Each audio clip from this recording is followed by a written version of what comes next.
Good morning students. आज का topic है मल्टीप्लिकेशन ऑफ मैट्रिसेस। ये मैट्रिस सीरीज़ का 5th लेक्चर है। इससे पहले के 4 लेक्चर्स में हम ये सारे टॉपिक्स कवर कर चुके हैं और इससे रिलेटेड काफ़ी सारे सम भी मैंने उन लेक्चर्स में सोल्व किए हैं। आपको किसी लेक्चर में या कोई और सम चाहिए तो आप kindly comment me in the comment box. Welcome to B J scholars math classes. आपका बीजे स्कॉलर यूट्यूब चैनल पर स्वागत है। तो आज का हमारा टॉपिक है मल्टीप्लिकेशन ऑफ मैट्रिसेस। जैसे हमने सम और सब्ट्रैक्शन में देखा था कि दो मैट्रिक्स का अगर हमें सम करना हो तो हम कैसे करते हैं सम, 2, 3, 4, 5। और इसी तरह से दूसरी मैट्रिक्स दी हुई है 3, 2, 1, 5।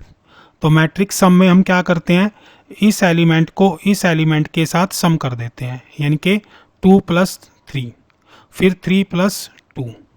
इस तरह से हम सम करते हैं। सब्ट्रैक्शन में भी हम क्या करते हैं, इसी तरह से जहाँ पे हमने सम किया वहीं पे सब्ट्रैक्शन कर लेते हैं।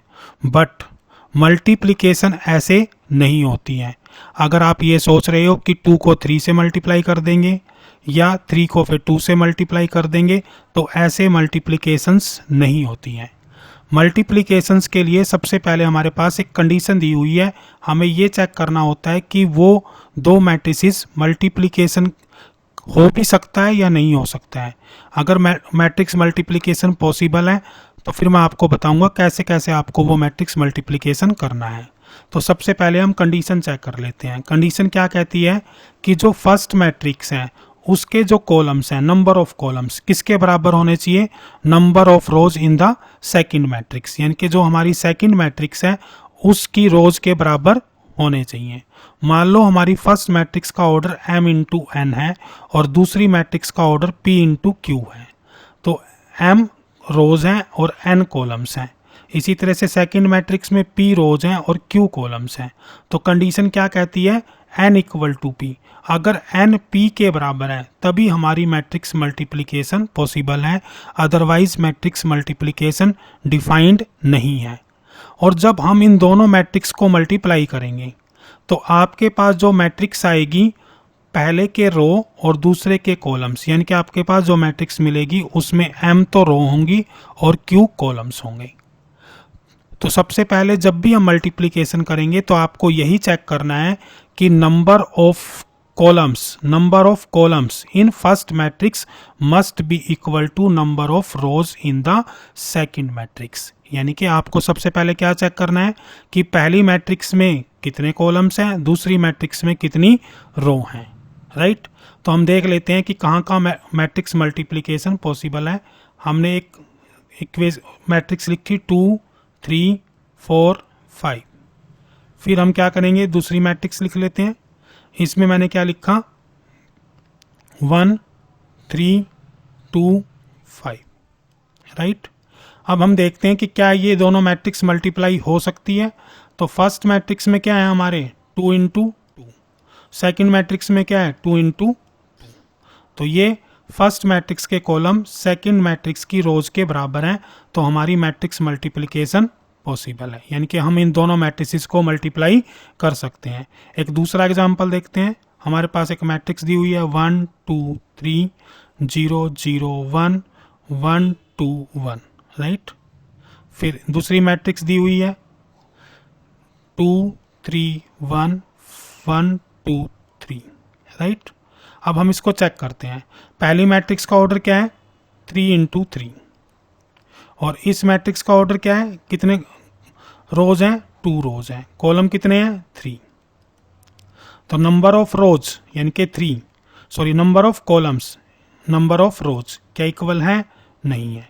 तो यहाँ पर मैट्रिक्स मल्टीप्लिकेशन पॉसिबल नहीं है, यानी कि मैट्रिक्स मल्टीप्लिकेशन आप इन दोनों मैट्रिसेस में नहीं कर सकते हो। तो सिंपली हमें क्या चेक करना होता है, हमें ये चेक करना होता है कि जो फर्स्ट मैट्रिक्स है उसके कॉलम्स, नंबर ऑफ कॉलम्स किसके बराबर होने चाहिए, जो सेकंड मैट्रिक्स है उसकी नंबर ऑफ रोज के बराबर होने चाहिए। यानी कि फर्स्ट मैट्रिक्स के कॉलम्स का नंबर और सेकंड मैट्रिक्स के रो के बराबर होने चाहिए, तभी आपकी मैट्रिक्स मल्टीप्लिकेशन पॉसिबल हो पाएगी।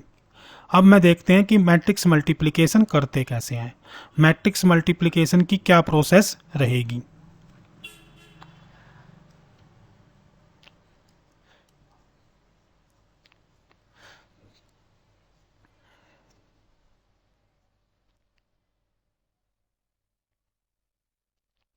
मैट्रिक्स मल्टीप्लिकेशन को समझने के लिए मैं एक सिंपल सा एग्जांपल साइट कर रहा हूँ यहाँ पे।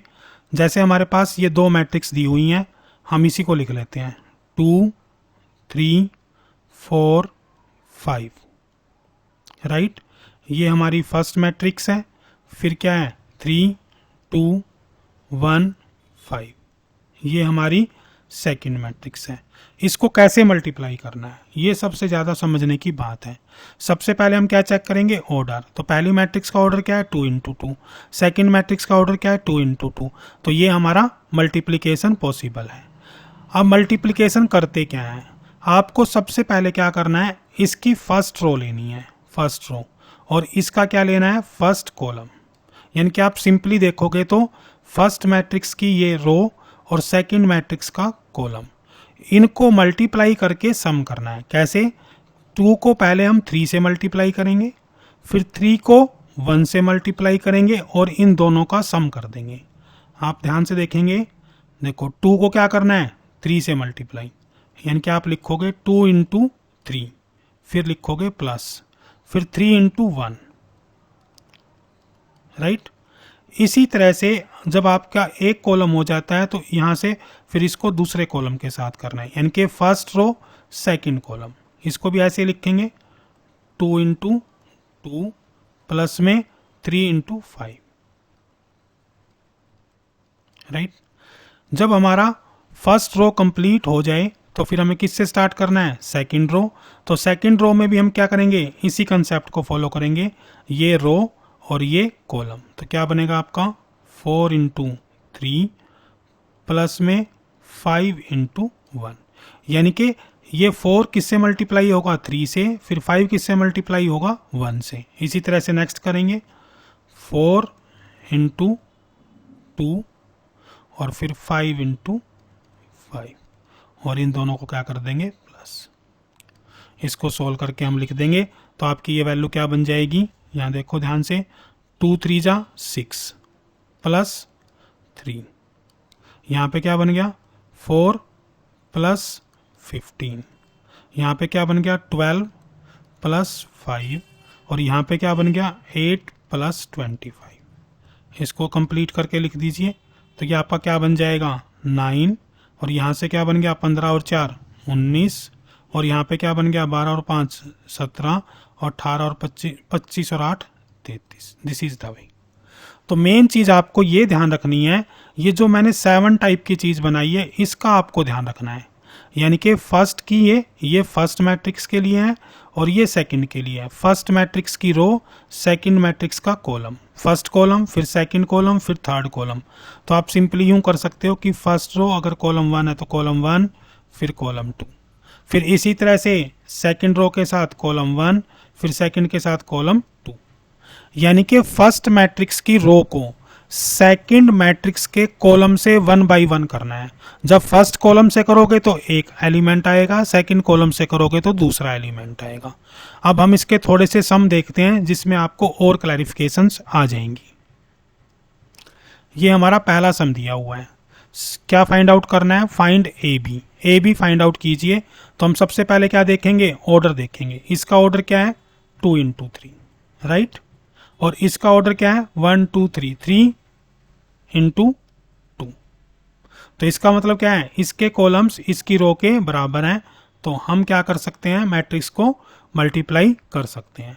अब मल्टीप्लाई करते हुए हमें वही ध्यान रखना है जो मैंने आपको लास्ट में बताया था कि आप इस तरह से काम करोगे, फर्स्ट रो फर्स्ट कॉलम फिर first row second column, right. इसी वे से हम काम करेंगे। तो फर्स्ट रो को, ये हमारी फर्स्ट रो है, पहले इस कॉलम से मल्टीप्लाई करेंगे। देखो क्या आएगा 2 इंटू 1 प्लस में 3 इंटू 3 प्लस में 4 इंटू -5, राइट। अब इसी को क्या करोगे, दूसरे से मल्टीप्लाई करोगे, ऐसे ही 2 इंटू 2 प्लस में 3 इंटू -4 और फिर 4 इंटू 6, राइट। इसी तरह से अब क्या करना है, जैसा प्रोसेस हमने फर्स्ट रो के लिए लगाया था वैसा ही प्रोसेस हमें क्या करना है सेकंड के लिए लगाना है। चेक करो, -1 multiply by 1 plus 2 multiply by 3 plus -5 multiply by -5, तो -5 मल्टीप्लाई बाय -5, राइट। इसी तरह से क्या करेंगे, सेकंड रो सेकंड कॉलम लेंगे, तो ये क्या बन गया -1 मल्टीप्लाई बाय 2, फिर प्लस 2 मल्टीप्लाई बाय -4, फिर क्या करेंगे लास्ट में -5 मल्टीप्लाई बाय 6। इस तरह से आप लिख लेंगे। अब इसको आप सोल्व कर लेंगे। 2 इंटू 1 कितना हो गया 2, 3 इंटू 3 क्या हो गया 9, 4 into -5 -20, 2 into 2 4, 3 into -4 -12, 6 into 4 24, right. अब 1 इंटू -1 -1, 2 इंटू 3 6 और माइनस माइनस क्या हो जाता है प्लस, तो ये क्या हो गया प्लस के 25। इसी तरह से नेक्स्ट करेंगे -2, फिर 2 -4 माइनस के 8 और -5 6 माइनस के 30। इसको टोटल करके लिख देंगे, तो ये कितना बन गया 9 और 2 11, 11 में से गए 20, तो माइनस के क्या बच गए 9, राइट। इसके बाद यहाँ देख लेंगे 4 और 24, 28 हो गए, 28 में से 12 गए तो कितने बच गए 16, 25 और 6 31, 31 में से 1 गया 30, इसमें क्या हो गया 30 और 8 38 और 2 माइनस के 40, राइट। इस तरह से आपको मल्टीप्लिकेशंस करनी है। इसके बाद